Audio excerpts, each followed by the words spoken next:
Concrete pad's good. We've probably had about 60 cars come down the farm today. We now have a pile of bits. Morning, Holly. There we are, a wee cammy. Hiya, buddy! Well. Oh, jeez. Flippin' coos. Anyway, good morning. So that's the first job I need to sort out this morning. There we go, here's the ballcock basket. Okay, Dad's gone to fix the water trough. I am currently staking out the marks on here because the post chapper's over there, post chapping. Putting a line up just so it's straight down here. All the red marks will get a post.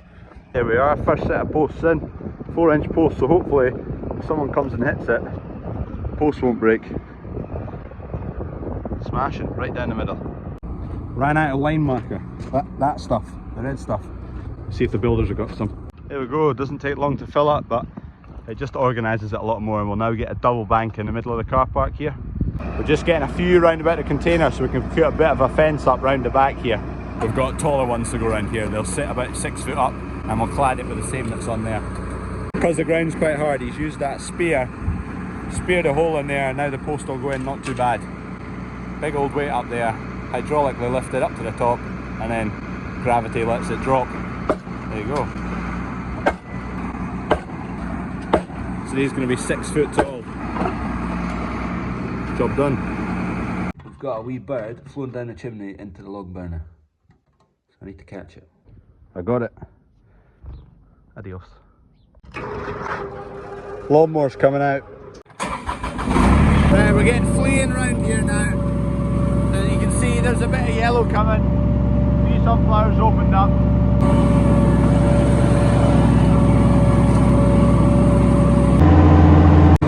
I'm running on fumes, but obviously I'm in this field of sunflowers and there's a path and I'm stuck. I can't just quickly get out, so fingers crossed we'll make it.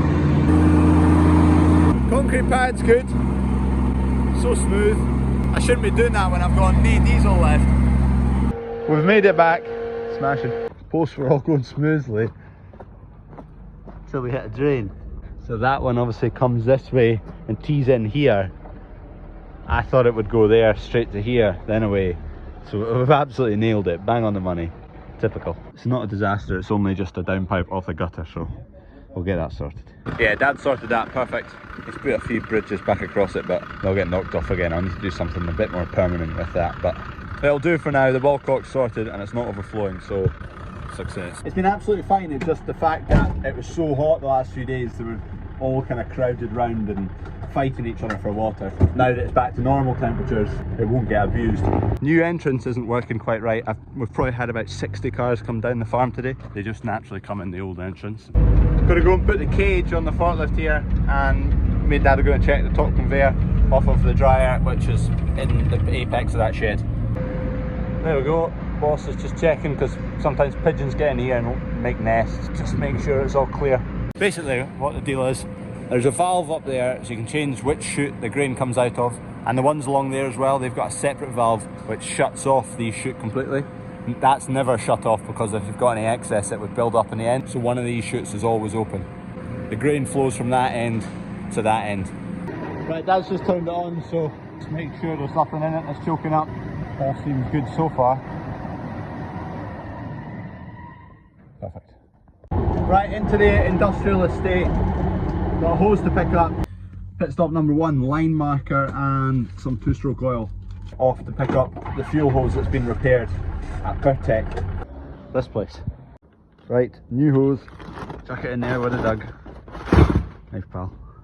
Getting a wee boom sprayer on the back of the quad bike. Giving it a blow down, it was covered in stour, but so the brackets just stay on the quad bike all year round. The tank straps down to the quad bike, and then the actual boom just goes into these wee slots. Sits along the back here. Right, there we go. Solid. This just connects to the 12-volt battery via here. Oh, there's a crimp missing there. Need to get a wee crimp to put on there, and then that's the on-off switch. On, off. And there's a T-junction here. This is if we've got a lance. We do have a lance, it's just sitting in the workshop, don't need it just now. And that line goes off to the boom on the back. There's the wee pump. Bet the one I'm looking for is one of these. It is. Oh, damn it. Could just solid crimp them both. Right, that is getting jimmied in there. Come on, in you go. And then this end is getting jimmied in the other end. There we go. Together. Solid-ish. Let's just test if it works. Yep. Right, Kev is needing some tools. He's baling just now and he needs a 16 and an 18mm. He's got everything else, but Cla's decided to put stupid sizes on instead of the usual. So I'll take some sockets and a couple of spanners along. But Kev is just trying to adjust the baler, the tension on it, I think. Right, what the issue is, this roller, well, this belt on the baler here has wandered a wee bit on this roller shaft and it's rubbing on the inside here. Damn hot, but anyway, to adjust that, to shift the belt that way a wee bit, you adjust over here.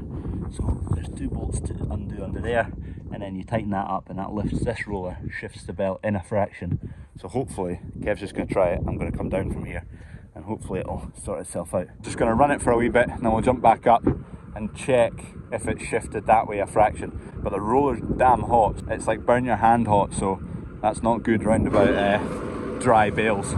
So it's that outside one. You can see where it used to sit, where it was silver. So it's not moved enough. Issue number 2, this roller's not rolling. So we're going to take the tension off these belts. There you go, that's taking the tension off. Found a new problem. We're going to take it up to the yard just because it's not going to be working for a while. Shut it all up, head up to the yard, and then have a look at the issue up the top there. It's a collapsed bearing. Right, we're in the shed now. There you go, that's the tension off it. Basically, if you look at this end of the roller, it's square with the circumference of the bracket that's holding it. You look at this end, and it's sitting offset, so bearing in there has collapsed. It's also pretty warm. Up a tiny bit. Low. Up a wee bit. Low. Thought it was going to be a nightmare, but luckily they've put 3 holes there. So we lined up that. The holes for the bolts on this side are behind this expansion tank, but there's a groove in there. So you loosen the clamp off, slide it out of that groove, gives you access in here. Right, we undid the bolts, the roller's now sitting up here, put it right up high so we can get it out. The expansion bottle, it was just in that groove, so we loosened it off. It's off now, so we'll see, hopefully we'll just lift the roller out there. Easier said than done, no doubt. You can hear the bits of bearing inside it. So we'll take it back to the yard and sort it out.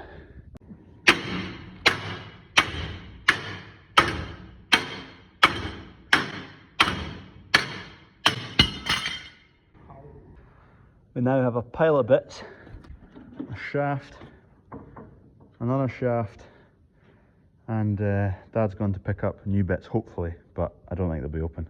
We're needing 2 bearings. That bearing's good, but we're just going to replace it while we're at it. This bearing, need a new bearing here. There was an odd looking bit sitting here and a big bit of metal. Whatever it does, I'm not sure. Right, it's abandoned on the healing bench till we get parts. Dad's away to get some, basically those bits, but not in pieces.